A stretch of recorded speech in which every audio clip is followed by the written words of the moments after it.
Every club. Every day. The Global Sports Podcast Network. Hello and welcome back to the Daily Southampton and today the Daily Tottenham. My name is Greg Elliott and today I'm joined from Chris from our Spurs counterparts. How you doing, Chris? Hello, mate. Not bad. Really good mood. Watching Spurs the other day and looking forward to the weekend. Really am. Yeah. Can you hear it in my voice, mate? I sound like a Southampton fan. I can hear the excitement. We were discussing in our match preview and a bit before the show came on air that it's kind of an unpredictable day coming in on Sunday, but also predictable in the fact that whatever the outcome, we're probably both going to be pretty disappointed. It's 100%, mate. That is true. You know, if you pull something out, well, if you get a good result, as in you play well. You know, to be honest, I've watched you quite a bit this season because I've always watched teams who come up, and I think some of the play has been good. It's just the standard of players you're playing against, isn't it? I think it's a jump level, unfortunately. Yeah, it's been patches, and it's been sort of trying to put those patches together to manage a full 90 minutes that's been most of the problem. But yeah, like us. You seem to be on let's say a downturn of form at the moment. We're on a trajectory, mate. It's a trajectory, but if you look at it upside down, it's fantastic. I don't know. Is this the case of it like being like rock bottom to be beat by to give the team who are currently in position to be the worst team in Premier League history like the points to not be that? Would that be the points? You'll get more points than that, I think. I think you'll get over. Is it 10? Is it something like that? Yeah, 11 was Derby's record, and we're up to 10. So there is at least a glimmer of hope now. We're into double digits. I think, mate. End of the day, on any given day, most teams can beat other teams. It's just whether or not the levels drop, and that's the difference between elite, and good professional players, isn't it? Really, especially when you jump from a championship. And I'm based in Plymouth, so I watch Argyle quite a bit, and obviously they've got the other. They're in the same position as you. They just can't compete in the league because the money, the quality of players, yes, management and tactics and all these other things have been changed. And sometimes you can't be really loose when you haven't got the quality to do anything against those teams. So even when we watched Spurs, Chelsea, it was, Chelsea are a good team. They are. You could bemoan what we did in the match, but I mean, end of the day, they're a good team, and every team you play against is good in this league, to be honest. But I think that, we're both going to be relatively disappointed. That's just our season. Like my youngest said to me when we were watching the Spurs-Chelsea match, I just want it to be over. I want the season to be over. And I was like, I hear you. And that's so sad, isn't it? Yeah. Sad as a fan. It is. And a feeling shared, I think, between our teams, that's for sure. The last time as Saints fans we sort of saw Spurs, you absolutely smashed us at St Mary's in Russell Martin's last fixture as a manager, sort of putting the nail in his coffin. Do you think that fast start is what we're likely to see on Sunday, or do you think it's going to be a case of like looking past us to the Europa League, which I guess is the more important part of the season at this point? Mate, I can't read it. I mean, most Spurs fans just don't know what the hell's going to turn up day to day and match to match. All they know is that they won't agree with some of it, and it'll be disappointing, unfortunately. But I mean, regards to how we start off, I mean, you would hope they would start off relatively fast. Again, it depends who's playing, but the substitutions recently and all these other things going on, and Ange has lost the away fans now, and the home fans will be different, but that feeling is really there. It's at the back of your throat when you've had something spicy and you're like, oh, that was all right, and then the fire heats behind you in the back of the throat that stays in there. That's the feeling you get at the moment. Unfortunately, it's there. So fast start, yeah, probably. I like to think so, and that's the only reason why we can do it, because we kind of put, after that, regardless who's playing, we kind of drop our performance levels. We really do, and that's the problem. We should be different. We should be another level than some teams, including Southampton, to be honest. Look on the paper, the team's excellent. Spurs team just can't put it together on the pitch. Tactics wise, yeah, that goes into it. We play a high line, and he's not going to change, but just one or two steps back, and that would put the less pressure on it. There's all these little changes which every Spurs fan will bemoan to you. It's frustrating. Have I ranted there? No, not yet. That's all right. We love a rant. It's all good. Do you see Ange making it to the end of the season as Spurs manager? It's all or nothing. And to be honest, I think 20% of it is because we've got that final few matches in the Europa. Obviously, on Thursday we've got the next match, and obviously Levy's kind of happened when he got rid of Mourinho before that cup final, and then we lost it. He doesn't want to make that kind of same mistake. But I think the majority of it is that there isn't anybody else better out there now. I think that, and he's nailed his sail to the mast, if that's the right phrase, and he's stuck with it. But it's the word toxic is massively overused in football, but it really does feel like that now. And you've even got the most positive people, and I like to think of myself as quite positive, and I always give people a benefit of the doubt, but feeling really negative towards even watching and supporting your team, it's not great, is it? Yeah, it's not great. But do you think, with that in mind, if he does make it to the end of the season and wins the Europa League, is that enough to get him another season, or do you think that sort of the nails in the coffin, the tide has turned, and it'll be change in the summer either way? See you later.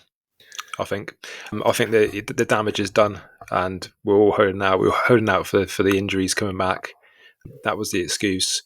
Now we're holding out because we're doing well in Europa, but I mean, the league form is shocking. You know, regardless if we're only looking on paper 1-0 at Chelsea,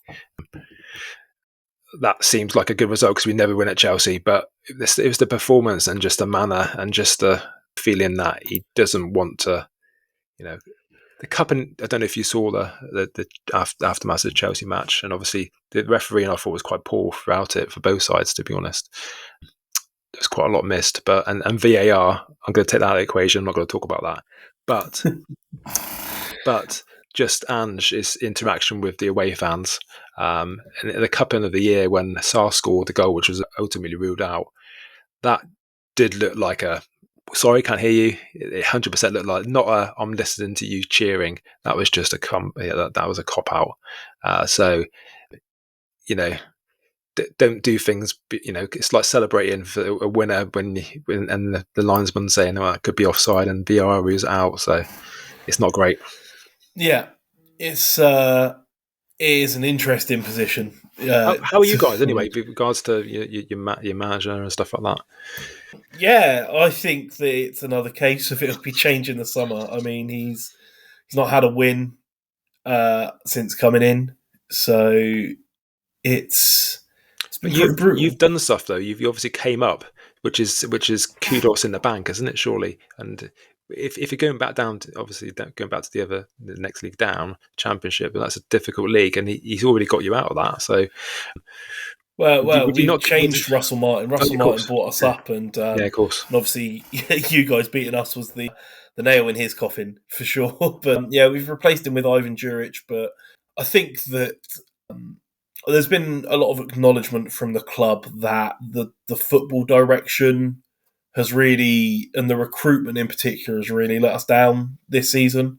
Right. We brought in a new technical director of football to the group, but based at Southampton. And I think that with that, he's going to want to bring in a manager that's his choice and isn't Juric, to be honest. It makes sense. I think Juric has done enough to stake his claim, if I'm honest. The same as you've been saying with the sort of bonkers decision-making and crazy substitutions. I mean, for 6 games, Joe Aribo, who at the point in the season was our top scorer, was being played at centre-back. It boggled the mind. And, you know, we found a bit of form against Palace and played quite well, but it's the first time we've really played our players in their correct positions, which really this really sort of drills home the point of, well, yeah, that's obvious. Why haven't we just done that before? So it'll be interesting. One of the sort of interesting points coming into the game was that one of the more successful parts against Crystal Palace was the double pivot that we sort of managed to set up between Flynn Downs and Ugochukwu. but Flynn Downs picked up a yellow and now is suspended for the next couple of games. So isn't that always the way it goes when you have a bad patch and you have a little bit of, well, there's a glimmer of hope there. These two are playing well together, and then there's a suspension or something crazy. It's always the way. Hmm. Right, well, I think it brings us nicely to our first break and a quick message from our partners at Bionique.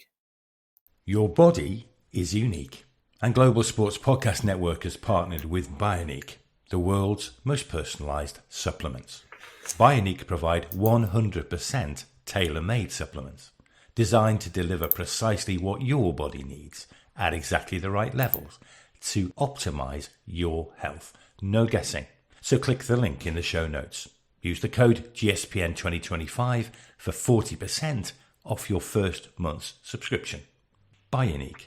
Don't settle for off-the-shelf solutions made for just anybody. Get what's right for you right now. Your body is unique. So good, they played it twice. That's it. Okay, and we are back. Okay, so yeah, I guess we've talked a bit. Have you got any sort of questions about us, about what you're expecting? Who's gonna? I mean, look, you guys are going down, and to be honest, it's still feasible that we could get caught in the league. But we won't talk about that. But you guys going down, how many players are you going to lose of your squad? I know there's been talk about quite a few players going anyway, and there was previously. But I think Kyle Walker-Peters has been linked now as well, hasn't he? Yeah, so Kyle Walker-Peters is out of contract in the summer, so it's pretty much nailed on that he'll be gone now. I think that the contract's been there for him to sign, but I don't see why he would, and I don't blame him. And he'll go with no sort of ill feeling, certainly from me. Well, it's better for the club as well, isn't it? Because if they can't get the money they want for him, because they paid the new contract, then he's stuck there on a big wage, isn't he? So that's it, yeah. And he stuck around for our last relegation and is still consistently one of the best performers for us, and always puts a shift in on the pitch. So there'll be no sort of ill feeling if he goes and chooses not to stay, which is completely fair enough.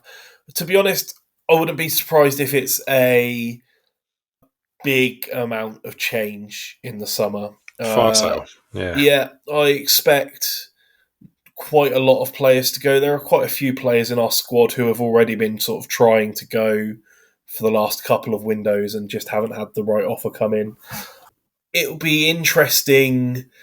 Obviously, there's been a couple of falling outs with the current manager, and it'll be interesting to see what will happen if we expect him to change. What will happen? Flynn Downs, who we only sort of signed permanently this year, was looking for a move in January because of that. But really, sort of is sort of optimistic that we've seen the best of him come back, and hopefully he'll stay. Sort of, we know that he can do it at that level down there, so he's going to be key. I think from the perspective of who's going to go, it's a hard one to gauge, but from what I would call a success of who is going to stay, if we can keep either one of Tyler Diblin or Matty Fernandez or both, I think it's been a successful window for us. As far as the rest, if it all completely changes, I don't think anyone's going to be too upset, to be honest, based off how this season's gone. I think Tyler Diblin's one of the players who, is definitely I've heard the noise from, but you never know if that's actually legitimate noise. Especially, obviously, Spurs are linked with everybody anyway, and they've been linked with him as well, as has many clubs. But you don't know if it's actually just put out there because they know that actually this season's not going great, and he will be up for a move later on. See what the feelers out there really. So it's a fascinating one, and we've stuck quite publicly a £100 million price tag on him, and I think it's fair to say that that's optimistic, but I think it sets the benchmark that we're not just going to let him go because we're getting relegated and that we want to keep hold of him. I think from his perspective, a year in the Championship with us would probably do his career the world of good. But we'll see how it goes. It's an interesting one where he, sort of at the academy level, he left us before and went to Chelsea, but only made it for a day there before coming back and signing with us again. So it's a different type of water, and it just can't, hard and soft water. That's what it is. That's it. But there's a bit of hope. But there are a few other key areas of the team that I'd like to think will stay consistent. I'd like Taylor Harwood-Bellis. I'd love to stay with us and sort of forge a career ahead with us. But there's a lot of untapped potential in our squad at the moment, I think, and it's trying to turn that round and keep those players sweet for a year in the Championship when their aim is always going to be to play at the top level. So something came up on my social media because I was looking at I think just in general Southampton, and it was a squad. And I was like, Christ, was that the squad of Southampton? What a team that was. You look back on old years and you're like, God, I didn't appreciate it back then. And we're exactly the same as Spurs, to be honest, although you have to question if we've ever had that sort of complete squad. But this squad here, Forster, Klein, Fonte, Alderweireld, Bertrand, Schneiderlin, Wanyama, Tadic, Mane, Pele and Rodriguez. That's a pretty good team, isn't it? Jeez. Yeah, it's definitely a case of a real golden era and fire sale. Back with a little unheard of manager back then, known as Pochettino as well. It was definitely some good days. That was the season where there was a period of about 6 games where we kept back-to-back clean sheets, and it really felt like we were never going to concede another goal again. These days, if we can go 6 minutes without conceding, it's considered a win. So I don't know what you're talking about, mate. I'm a Spurs fan. The only given is that they're going to score is whether or not we can score first and then score another, usually. But yeah, what a team that was, God. Yeah, we've had a few players come from obviously Southampton. They're not a feeder club because you're right, they do stand out for their own players and put transfer fees to stop them going away, if that makes sense. 100 million, that's not going to happen. But if it gets them 65, then great. Yeah, absolutely. I think I said before they put that price tag on it that whilst obviously the ideal outcome is seeing Tyler stay with us and go on to great things that way, if anyone comes in and offers in the range of 50 plus, you'd be stupid to turn it down for an 18-year-old who, anything can happen. Yeah, likewise for us. I mean, if we don't win the Europa, then we're not in Europe next year. And the young players, which we've got, a few of them now, and we want to attract more, like Tyler Dibbling, perhaps, then, I would look at other teams who are in Europe because you've got more chance of playing at a higher level. So difficult for us to recruit, I think, especially we've got a kind of a bad rep, I think. And even with managers as well, it's like a poison chalice, it really is, and it all comes down to Levy. But that's another totally different conversation. But end of the day, it does come. The buck does stop on. It starts at the top and sort of filters all the way down, and that's what's happened with Spurs.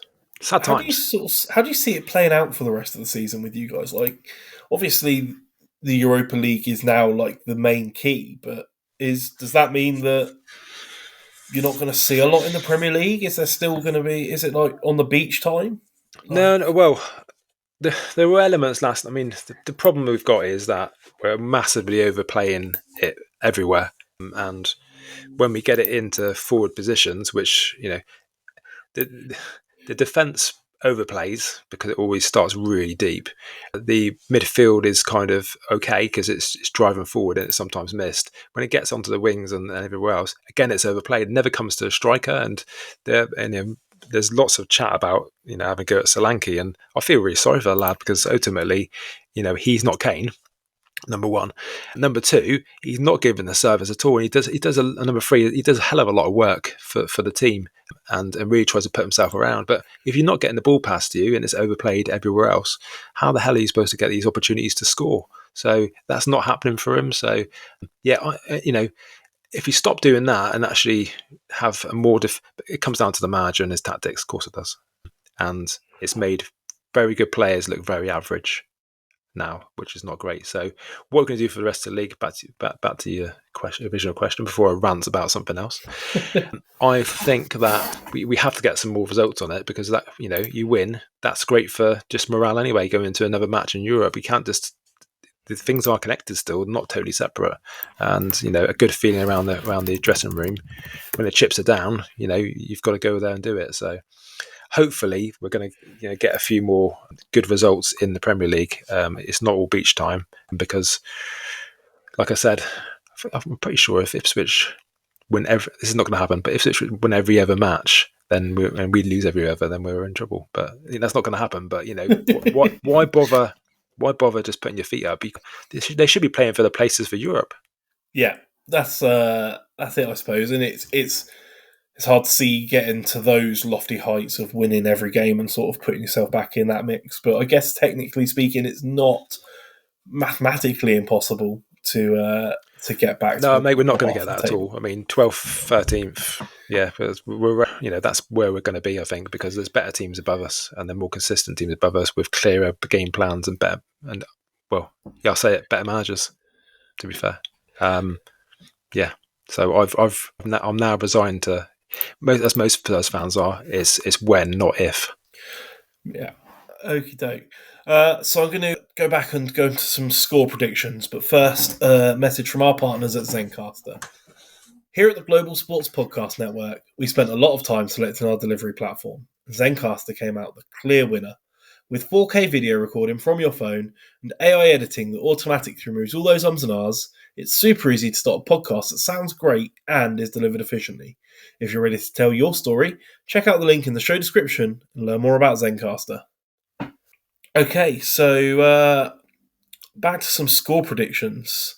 I rather boldly on our crossover on our preview episode yesterday, which admittedly was filmed before the Chelsea game last night, predicted that with perhaps some vengeance for our absolute battering at home, that we would win 3-0 away from home on Sunday, which is definitely bold, but I stand by it in at least the optimistic sense. How do you see the game going? No, mate, not like that. I think that I've done it many times, and you always back your team. I like that, which is the key thing. But I think that it'll be either relatively close, but you'll have chances, but not take them. So it might be 2-0, something like that for us. I don't think it would be a runaway because I don't think we're in that kind of mindset. And I'd be a little bit annoyed if we do run away with it because it just again papers over cracks, and it'll be more because it's going to be it's open because that's the way we both sort of play, especially us at the moment. But having the players back, arguably one of our strongest lineups when we played against Chelsea. Was I confident in beating Chelsea? Not really, but that was more to do with the fact of just the tactics. So again, Chelsea are a good team. You put Chelsea versus Southampton. What have you done against them? Not well, but that goes for just about everybody else who played this season too. So yeah, well, their transition in particular was a level up from ours, and we were just they were just making themselves accessible for and simple balls, doing 2 or 3 passes rather than 6 or 7. So that's the difference. They're a lot more clinical, especially when they get forward and aren't scared of putting the sliding balls through as well. And Cole Palmer on occasions was looking pretty tasty again last night, to be fair. So we'll see. I reckon it might be 2-0, something like that. Okay, I think I don't think it's unreasonable to think that that's the way it's going to go. You're not a bad team, and as we're not a bad team, it's just that we haven't been able to put it together at all. So that's it. As mentioned, definitely a game of trying to predict the unpredictable. Very much depends on which version of which team shows up, because to be honest, even after on the back of a solid performance against Palace, every time we've got excited on the back of a solid performance, we've absolutely capitulated in the next game. So really could go either way. Yeah, like I said, I don't want you to capitulate because I want you to, the way you've played and fronted up, you haven't capitulated. I know your points talk is not great, but it's not as if you come in and not been in some occasions. You've had opportunities in matches, one that I've seen anyway. So I'd like to think that you won't capitulate. It would just but I do see us winning by probably 2 goals.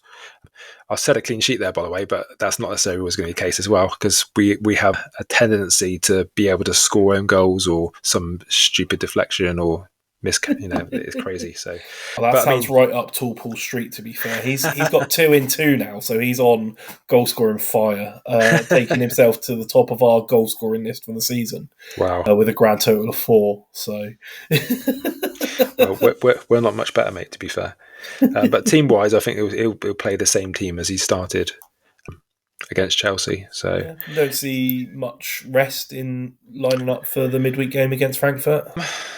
Well, I think he might make a decision earlier than usual. He's a 60-minute man, so he'll maybe make a decision at half time. Maybe I'd like to see Archie Gray play. I'd like to see Bergvall.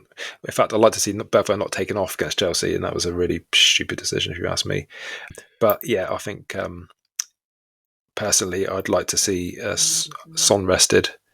If he's going to play, we will play his captain in the Europa on Thursday. So maybe change that and put Odobert on the left. Odobert on the right as he was, and Tell on the left.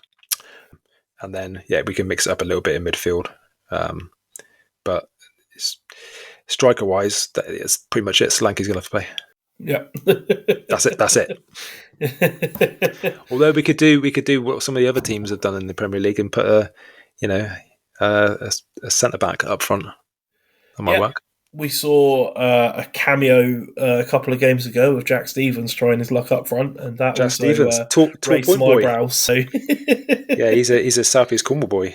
That's it. So he's from Tall Point. Yeah, where I used to grow up. So yeah, he's done well, hasn't he? Really, he just lacks a bit of pace, doesn't he?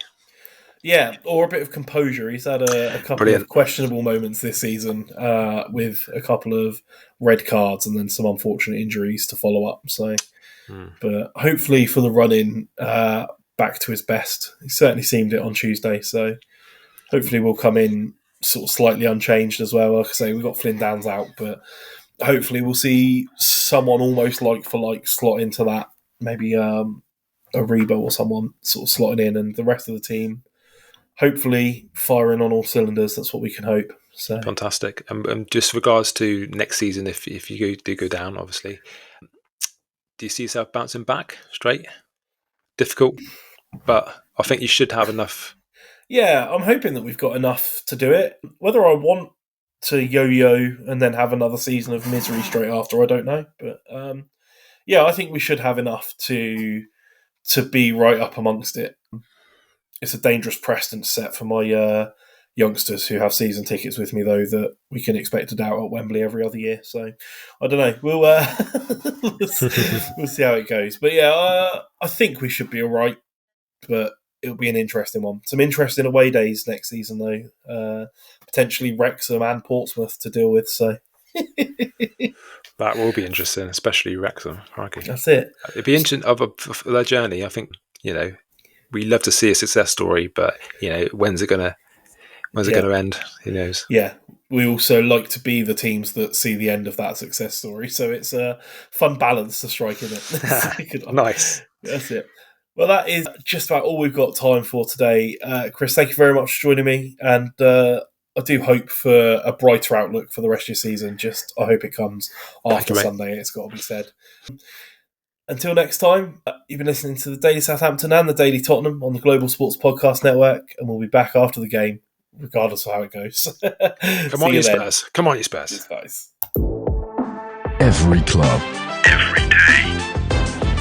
The Global Sports Podcast Network.